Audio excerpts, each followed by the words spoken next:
नमस्कार, प्रिया Singh voice channel में आपका स्वागत है। आज की हमारी कहानी है नालायक बेटों बहुओं से परेशान होकर लाचार बाप ने लिया ऐसा फैसला कि बेटे बहुओं के होश उड़ गए। कैलाश जी चुपचाप बैठे हुए बड़ी बहू रश्मि की बातों को सुने जा रहे थे।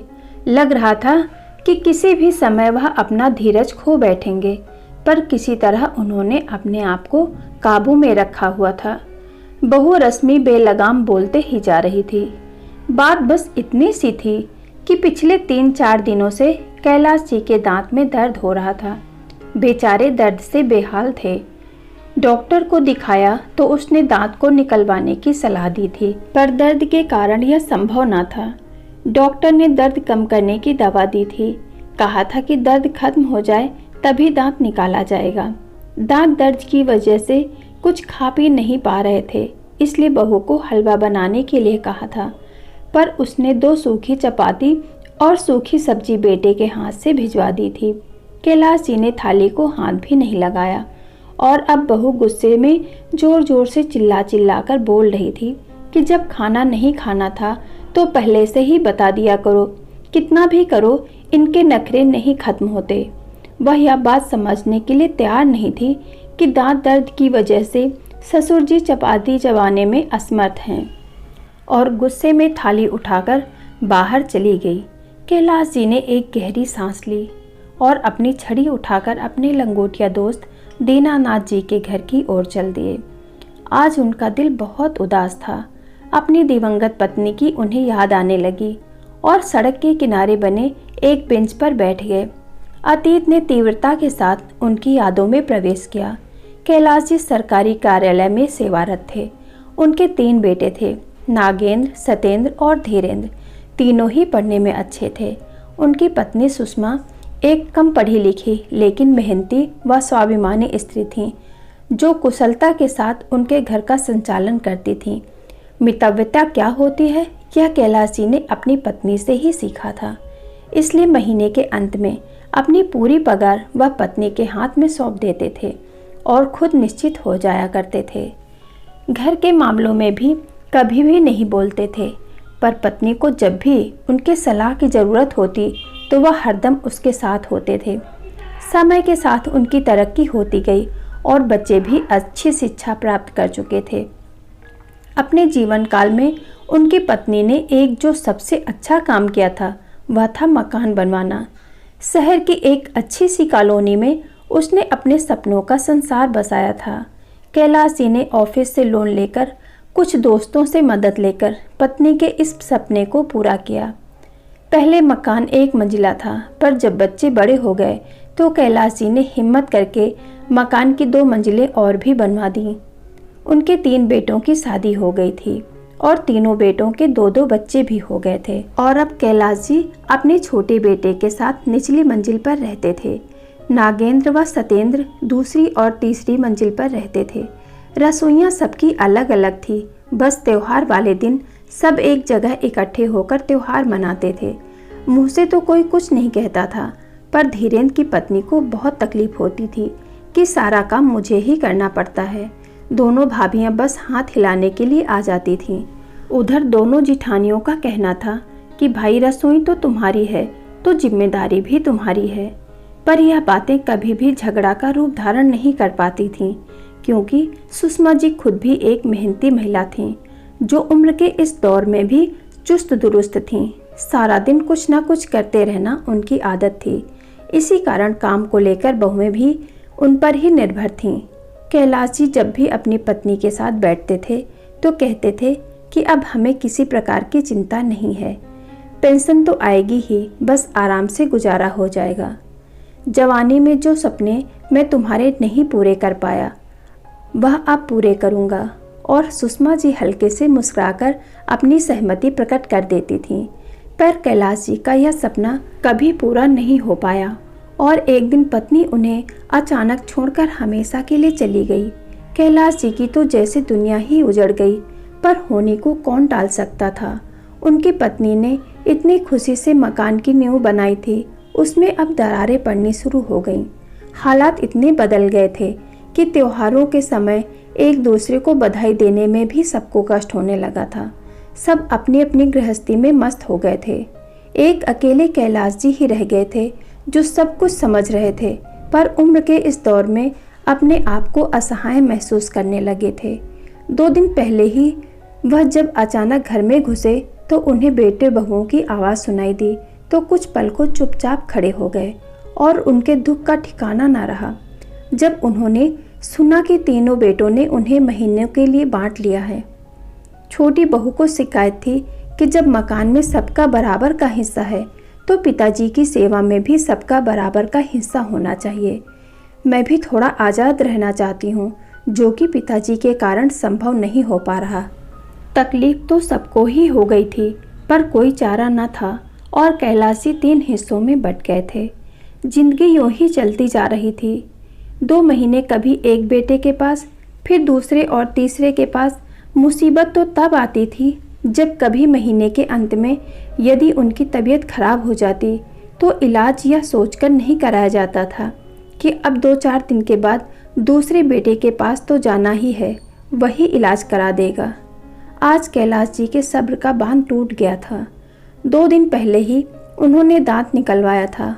उनका दिल कुछ मीठा, कुछ गर्म, कुछ नरम खाने का हो रहा था।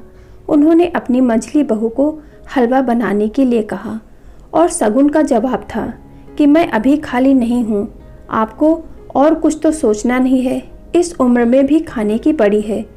2 दिन के बाद मोना छोटी बहू के पास जाएंगे तो वहीं खा लेना। मैं किट्टी पार्टी के लिए लेट हो रही हूँ। और कैलाश जी के सब्र का पैमाना छलक गया। आज तक वह अपने बेटे बहू की सब जातियाँ बर्दाश्त कर रहे थे, आज तो हद हो गई। आंखें आंसुओं से भर गईं। कैलाश जी उठकर दीनानाथ जी के घर चल पड़े। दीनानाथ जी उनके बचपन के मित्र थे। शिक्षा प्राप्त से लेकर सेवानिवृत्त तक दोनों साथ ही रहे। दीनानाथ जी थोड़े व्यवहारिक बुद्धि वाले व्यक्ति थे। वे दिल से नहीं, दिमाग से सोचते थे। उन्होंने अपने दोस्त को कई बार समझाया था कि थोड़ा रोब रखा करो, किस बात की तुम्हें कमी है, मकान अभी तुम्हारे नाम है। बेटे बहू जब भी सिर पर बैठने की कोशिश करें तो धमकी दे दिया करो कि किसी को भी हिस्सा नहीं दूंगा। कैलाश जी को यह बात न मंजूर थी। उनका कहना था कि जब मकान बनवाया ही बच्चों के लिए है तो ऐसा सोचना किस लिए। लेकिन आज उन्हें लग रहा था कि अब कुछ करने का समय आ ही गया है। दीनानाथ जी से सलाह मशवरा करके कैलाश जी घर आकर पत्नी की तस्वीर के सामने आकर खड़े हो गए, जैसे मन ही मन उनसे विचार विमर्श कर रहे हों। एक दृढ़ निश्चय उनके चेहरे पर आया और वह भूखे पेट ही सो गए। किसी ने भी खाने के लिए नहीं पूछा। उन्हें पता था कि उनके तीनों बेटे अपनी पत्नियों के साथ गर्मी की छुट्टियों में बाहर जा रहे हैं।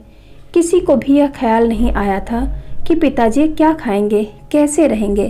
कैलाश जी ने कुछ भी नहीं कहा। उन्हें अपनी योजना को अंतिम रूप देने का अवसर मिल रहा था। वह चुपचाप शांत भाव से बैठकर सबकी तैयारियां देख रहे थे। वैसे भी उनका मानना था कि जब बेटे माँ बाप को नहीं पूछते तो बहू से क्या उम्मीद रखना। बहुएं तो चाहती ही हैं कि किसी की सेवा न करनी पड़े। वे तो पति और बच्चों में ही अपना परिवार देखती हैं। सास ससुर उन्हें बोझ लगने लगते हैं।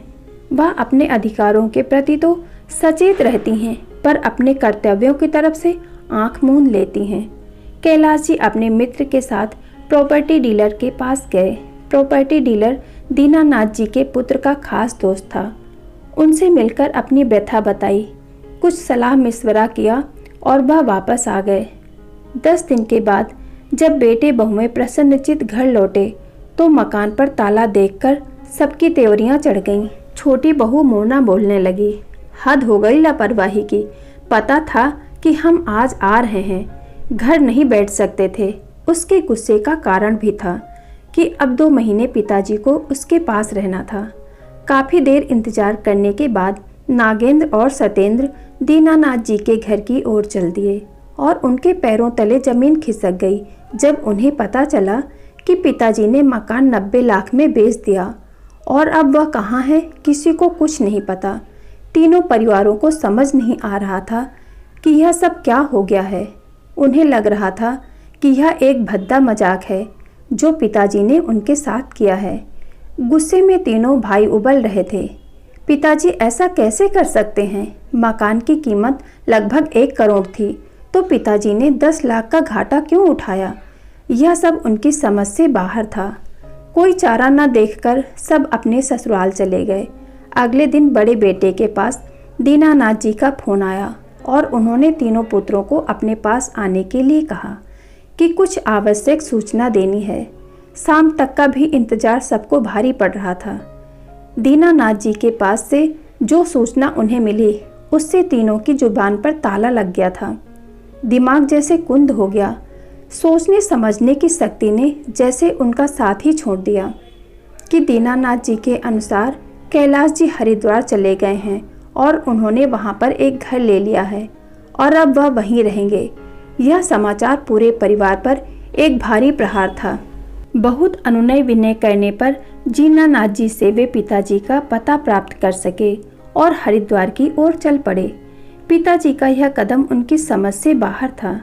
हरिद्वार पहुंचकर पिताजी को देखकर एक और झटका लगा।